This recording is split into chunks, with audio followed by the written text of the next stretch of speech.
Hello, this is Jerry Clark, and I want to welcome all of you to Murphy's Committee, the Interferers of Magic.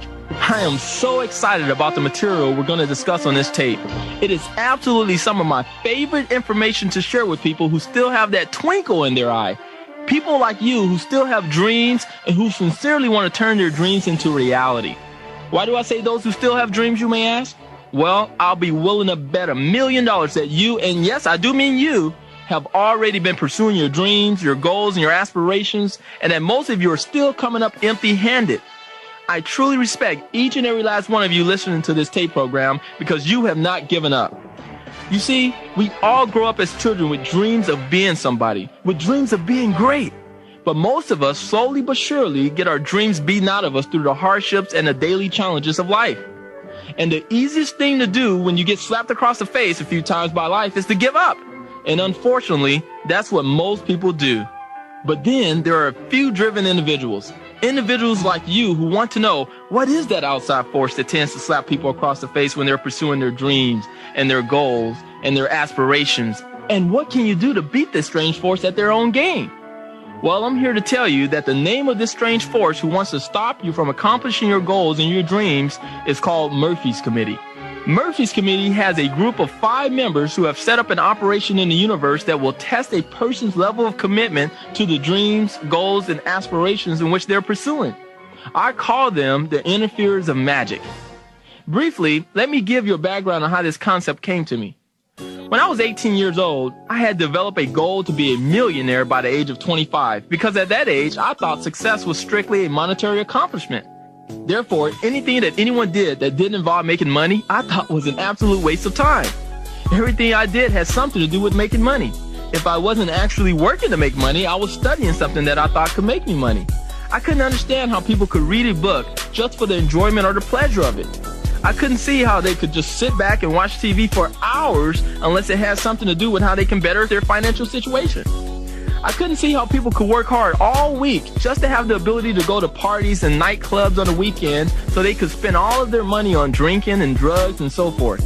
I mean, people would actually do things to themselves over the weekend that by the time Monday arrived, they had forgotten what they did. It was the most meaningless and ridiculous behavior I had ever heard or seen in my entire life. The bottom line is that I stayed focused on money-making endeavors, and by the time I had reached the age of 19, I was rolling in the money. I was barely out of puberty, but I was making more money than most lawyers and doctors made. I was well on my way to becoming a bona fide self-made millionaire, so I had to play the part. I started buying Italian suits, Rolex watches, and silk underwear. The money was coming in faster than I could figure out what to do with them, so I started buying fancy cars. One of the cars I bought was a candy apple red Mercedes-Benz SL with chrome rims. This thing was incredible. People everywhere thought I was a drug dealer. Even the ones that knew that I would never deal or use drugs thought I had to be one because they couldn't figure out where all this money was coming from. Even the police department where I lived did a big background investigation on me. They actually called a Mercedes-Benz dealership and asked how I purchased the car. They had cops trying to be friends with me so they can figure out what I was up to. They seriously thought I was doing something illegal. They thought that the legitimate businesses that I had were only cover-ups for some illegal operation I was up to.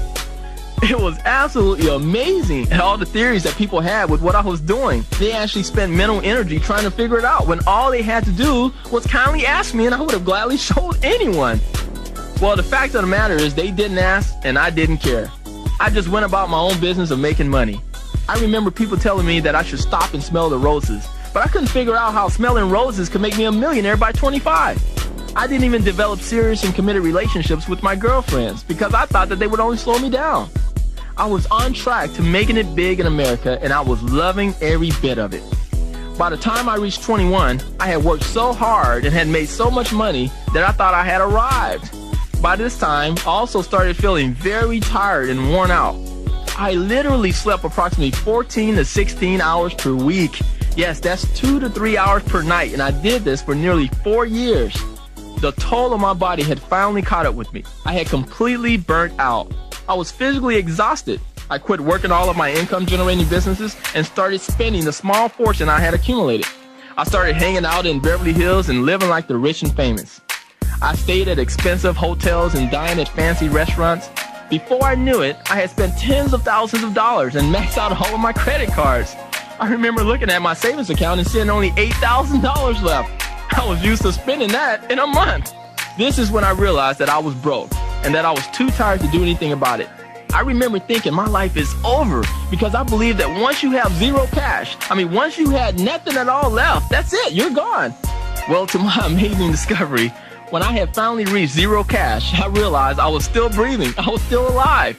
I found out that you can actually go past zero, that you can actually have less than nothing and still be alive. I had another revelation while I was down and out. I kept thinking that there had to be a way for me to get back on my feet. There just had to be a way. And you know what? You ask and you shall, what? Receive, exactly. Well, I asked, and about 75 days later, I received the answer. I went outside one morning and I discovered my cars were gone. You see, the lesson I learned was that missing 2 car payments would get you back on your feet because now I had to get good at walking. My bills were piling up, creditors were calling daily, some were even knocking on my door. I eventually had to move back home with my mom. I got terribly out of shape and I didn't shave for months. I stayed in a low down and depressed state for about 8 months. I couldn't believe what had happened. The excellent credit in which I had deliberately developed was destroyed. All of the fancy cars, expensive jewelry, Italian suits, and portable phones, the $3,000 to $5,000 in cash that I always carried, foolishly by the way, in my glove compartment was all gone. The house I was to buy at 22 was now just a memory. What had happened? I thought, why did this happen to me? I was a 100% legitimate young man doing my best to make it in America. I went to college for 4 years like I was told to. I got good grades. I didn't drink. I didn't smoke. I didn't do drugs. I didn't even drink coffee. All I wanted to do was show people that it's possible to achieve their dreams if they only followed the recipe of going to school, getting good grades, working hard at a job or jobs, and being committed to their work. How could this have happened? I stayed in this condition for 8 months trying to figure it out, and I had to come up with some sort of explanation just to keep my sanity. I remember one night I was listening to a tape by Les Brown, and I remember him saying that the messengers of misery paid him a visit on several occasions while he was pursuing his dreams. He was relating this to Murphy's Law, which states that whatever could go wrong probably will. During this time, I also came across a book written by a guy named Scott Alexander named Rhinoceros Success. It has some interesting principles and analogies. It talked about how some people are like cows and some are like rhinos. Since Scott first published his book back in 1980, many other marketing companies use this analogy for illustrating certain points to their sales force. But anyway, it was during this time that I created Murphy's Committee. I combined what I had heard from Les Brown and what I had read from Scott Alexander and called the entire concept Murphy's Committee. Now, I understand that Murphy's Committee is an imaginary committee created by me in my own mind as a way to understand and deal with what was happening to me at that particular stage of my life. And it has been instrumental in dealing with all the challenges which has come my way since then. And over the years, I've also shared this concept with people who've been facing some difficulties and some challenges in their lives, and they said it was very helpful to them. You see, anything that you want to accomplish that's of any significant magnitude can only be found on the other side of the jungle. It's obvious that the jungle is not the safest place to be. In order to survive the dangers of the jungle, you have to be in a peak mental and physical condition. You must have thick skin, a strong heart, and a charging spirit. These are some of the characteristics of a rhinoceros. You see, rhinos have thick skin, about 2 to 3 inches worth, so that all the gnats and the bugs and even the occasional arrows won't kill them. It bounces right off and they just keep charging through the jungle. They are rarely bothered by other creatures in the jungle, and they rarely bother any of the other creatures themselves. Overall, they're peaceful creatures who are very focused on what they want. However, if you get in their way, watch out. You have 2 to 3 tons of pure rhino charging at you head down with a horn that it will stick in various dark places in your body. Ouch! You see, I believe that we're all born with the rhino spirit, but most of us are trained to be cows. Cows are passive creatures who graze through the pastures, accepting whatever comes their way. Cows don't believe that they can take control of their life and create their destiny. They are what I call volunteer victims of the. They voluntarily give up their freedom for a mediocre existence. I mean, if you give a cow a regular income, some medical benefits, a couple of weeks per year of paid vacations, throw in a life insurance policy and promise them a pension that's going to pay them 30% of what wasn't enough in the first place, and a cow would give you their life for it. Cows try their best to live a risk-free existence in the pastures. If it's easy, they want it. If it's comfortable, they'll take it. If it's normal and traditional, they're open to it. And if all the other cows are doing it, then it must be the right thing to do. They have been conveniently programmed to believe that they don't have a choice on how their life turns out. They just do what the system tells them they must do in order to be successful. For example, they are told to go to school, get a good education, so that way they can get their good job with a big and stable company. While at this job, all they have to do is work hard, be loyal and industrious, and after 20 or 30 years, they'll find themselves in upper management positions with stock options. And by the time they retire, they're told that they'll be set for life. You'll have a great pension and Social Security. Oh, security. They love that word. And they'll have a wad that's big enough to choke a horse. Well, what usually happens is this. They get up in the morning to fight traffic while going to work. Then they work all day while constantly watching the clock. Then they fight traffic on the way back home from work.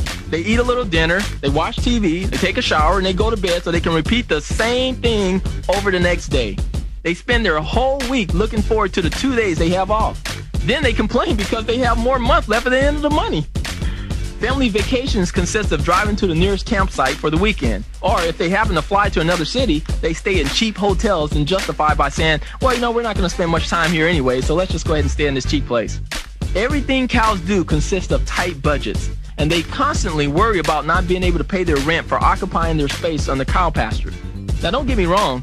Even young rhinos in training occasionally may feel the same way, but they keep charging and they keep creating.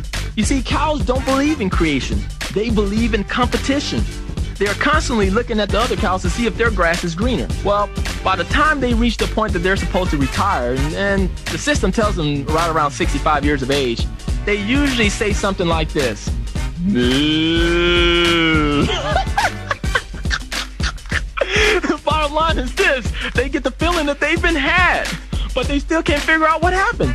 They think of all the things they wanted to do, but never got a chance to do, and they wonder what their life would have been like if only they had done this, or if only they had done that.